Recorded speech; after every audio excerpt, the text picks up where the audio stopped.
I realized something that we haven't touched on in a while is wedding planning updates.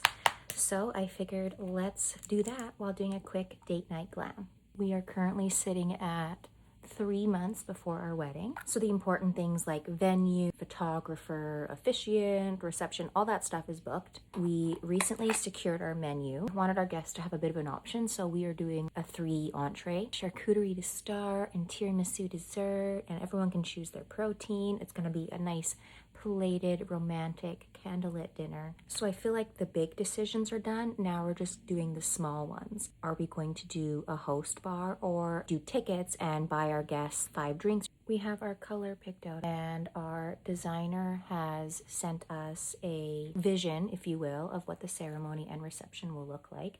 We've picked out our plates, our goblets, our table runner. Going back to the menu, our planner, he has yet to send us that template of what that looks like the card that's printed out on your seat when you go. We're having a very intimate ceremony, so we don't need a board with table numbers and who's seating where, but we are going to have place cards or name cards so that certain family members sit together and certain family members don't, if you know what I mean.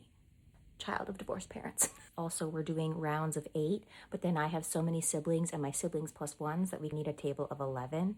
I have a rehearsal planned, and we are doing just a rehearsal, no dinner after. I feel like everyone just goes too crazy at the rehearsal and then accidentally gets drunk, and then you're feeling like crap the next day, and you want everyone to party on your wedding day, not the day before. My mom and I are getting the hotel that we're staying in the night before the wedding. My mom and I are gonna have a sleepover, get up in the morning, and just have a, well, I was gonna say slow morning, but we all know it's gonna be crazy busy and hectic, but start off slowly. Our latte and just sitting in the beautiful hotel and having a moment with my mom. We're doing our photos on the spot, on location. Our reception room is actually opening pretty early, and we're gonna mingle with our guests, have a cocktail until dinner at 6. I would say something different, that we are doing our first dance as soon as we enter the room because we are having live music via a string quartet.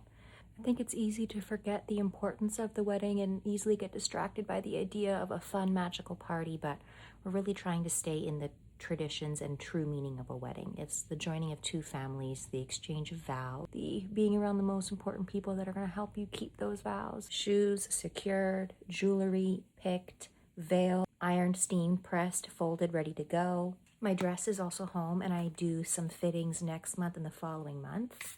I also need to order Quinn's ring. It's just crazy because for so long you're counting down the days and it's hundreds and hundreds of days, and now all of a sudden it's 3 months away. Thank you so much for getting ready with me and talking weddings. Catch up with you on the next one.